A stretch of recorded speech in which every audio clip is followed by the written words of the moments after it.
Por que que o caso Orelha é o retrato fiel do Brasil que temos na atualidade? Eu não vou entrar em detalhes sobre o que aconteceu recentemente, mês de janeiro de 2026, com um cachorro comunitário, um cachorro que era o xodozinho de uma região de Santa Catarina.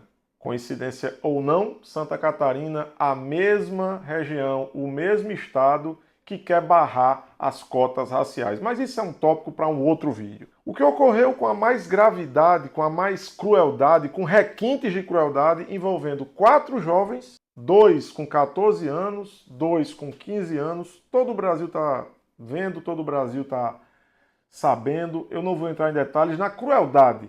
Assassinato covarde e cruel do cachorro que era absolutamente dócil, amável e que era cuidado pelas pessoas. Eu quero chamar a atenção de alguns fatores para responder a minha pergunta provocativa. Por que que esse caso é o retrato fiel do Brasil que temos? A sociedade, é o primeiro ponto que eu destaco, a sociedade que está naturalizando, banalizando uma violência. Não bastasse uma violência entre os próprios seres humanos, nós estamos banalizando uma violência contra os animais. Surge o caso Orelha, mas surgem diversos outros casos de violência contra os animais, de maus tratos aos animais depois desse caso. Outros vários casos nos mais diversos estados envolvendo animais. Por que tanta violência? Nós estamos banalizando esse comportamento violento. Recentemente foi aprovada, ainda no governo Jair Messias Bolsonaro, foi aprovada uma lei que pune com maior rigor, projeto de lei que partia da Câmara e que o excelentíssimo, então, hoje presidiário Bolsonaro, sancionou uma lei que torna mais dura. Ok, mas apesar da lei, a violência contra os animais continua. Eu quero chamar a primeira atenção disso. Nós estamos numa sociedade que está banalizando a violência. Repito, uma violência entre seres humanos e o que é mais covarde ainda, uma violência contra seres indefesos. Quem fala é alguém que é absolutamente apaixonado, né, pela causa animal. E aqui me permitam, eu resgato a sabedoria popular. Meu saudoso e querido avô dizia, no auge da sua sabedoria popular, meu filho, alguém que age mal contra um animal, bom sujeito não é. Alguém que do nada faz um mal, né, a alguém que é indefeso, bom sujeito não pode ser. Vovô, com toda a sabedoria, tinha sua razão. O segundo ponto que eu quero chamar a atenção é a família, que para mim é o caso, talvez um dos pontos mais cruéis e mais, sabe, degradantes da sociedade. A família que tentou abafar, a família de poderosos em Santa Catarina, a família de empresários, de pessoas de alto nível socioeconômico cultural. Essa família que foi atrás de testemunhas, um porteiro, um zelador, que teria imagens, né, desses menores, né, agindo contra o animal, o orelha, e esses pais foram coagir testemunhas. Esses pais foram silenciar.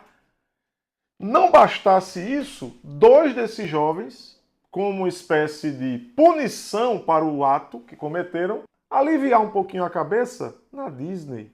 2 desses jovens foram à Disney. Não, meu filho, né? Vamos esfriar a cabeça do filhinho e da filhinha, né? Vamos deixar. E aí a gente tá vendo a família absolutamente permissiva, a família que não transmite mais os valores de respeito, de tolerância, enfim, os valores que fazem com que nós possamos acreditar na humanidade e no próprio ser humano. Então, é absolutamente impensável que pais, vendo que os filhos cometeram delitos, mesmo que eles sejam de menor de idade, esses pais, usando a velha e boa língua portuguesa, passem a mão na cabeça dos seus filhos. Tentam coagir testemunhas, tentam silenciar o caso. Esse ponto familiar, para mim, é um dos mais graves. Um terceiro ponto, a imprensa. Cadê a imprensa desse país que não investiga? Cadê a imprensa desse país que não produz provas para que a justiça possa analisar? Cadê o jornalismo investigativo? Ou o que nós temos hoje nesse país são jornalistas, salvo raras exceções, são pouquíssimos dignos jornalistas que ainda assim se comprometem, colocam sua profissão porque não são aceitos por grandes, né, conglomerado jornalístico, se forem fazer o jornalismo sério, investigativo, como ele deve ser, mas cadê a imprensa? Né? Último domingo, o Fantástico faz um desserviço. Fantástico, um dos maiores programas de televisão dominical do país, um programa absolutamente tradicional, faz algo absolutamente deplorável, um desserviço, querendo insinuar para um bom entendedor que não há provas. E se não há provas, não há crime. Caramba! Até quando a gente vai ver a imprensa apenas agindo de acordo com o interesse dos seus patrões? Se pede, se fala tanto em democracia e a imprensa continua presa no bolso dos seus patrões. E por último, para a gente finalizar de verdade, a justiça. Você que é mais jovem, que me segue, que me acompanha, você não vai lembrar, mas dá um Google. Vai lá no Google e coloca, porque a época chocou o Brasil, a época nós não tínhamos a internet tão popular e tão popularizada, tão acessível como nós temos hoje, muito menos nós não tínhamos redes sociais, mas no ano de 1997 houve o chamado caso Galdino. Jovens de Brasília, da região do Distrito Federal, numa bela noite, né, filhinhos de papai, playboyzinhos, fizeram o quê? Viram alguém dormindo numa parada de ônibus. E o que foi que eles resolveram fazer? Ah, não, vamos brincar ali. Atearam fogo no índio Galdino, o índio da tribo Pataxó, indígena, né? Teve alguns dias queimaduras absolutamente sérias, ainda passou alguns dias no UTI, mas veio a falecer, o que gerou uma comoção muito grande. Leonardo, o que foi que aconteceu com esses rapazes que à época eram menor de idade? Absolutamente nada. Inclusive, pesquisem, comprovem, hoje 2 desses rapazes são concursados e trabalham na polícia. Nós temos uma situação semelhante. Que justiça é essa? É a justiça que só funciona contra preto, pobre, periférico?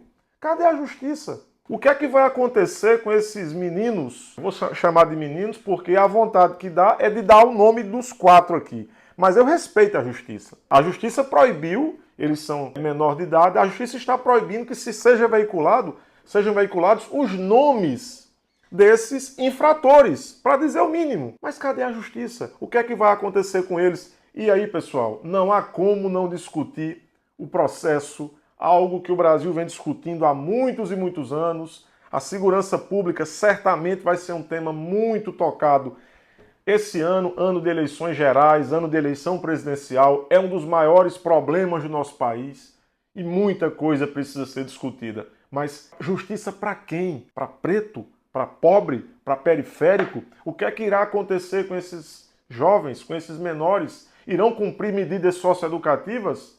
É isso que prevê o Estatuto da Criança e do Adolescente de 1990. Nós estamos em 2026. Então, pergunto eu, e aqui quero o teu comentário, a tua opinião, você que nos segue, você que nos acompanha, deixa aqui a tua opinião, deixa aqui o teu comentário. O que é que vai acontecer? Vamos repetir a história lá de 1997 com o indígena Galdino, ele que foi vítima de filhinhos de papai, de filhos de desembargadores, juízes, membros da Justiça do Distrito Federal? Iremos repetir essa história? Ou iremos ter uma outra, porque hoje a repercussão com rede social é maior? Enfim, o tempo dirá. Não tenho perspectivas positivas. E o que mais me dói é ver que sociedade, família, imprensa e justiça estão unidas para manter o status quo, para manter a situação lamentável, vergonhosa e deplorável em que nos encontramos. Lamentar o que aconteceu com a Orelha, lamentar o que acontece diariamente com diversos animais que são vítimas, que são espancados, que são maltratados, que são resgatados aí por algum grupo, por alguma ONG, né, que se dedica à causa animal, que é uma causa séria que merece respeito, mas de fato eu não vislumbro perspectivas tão positivas em relação a um Brasil que está banalizando, né, a violência.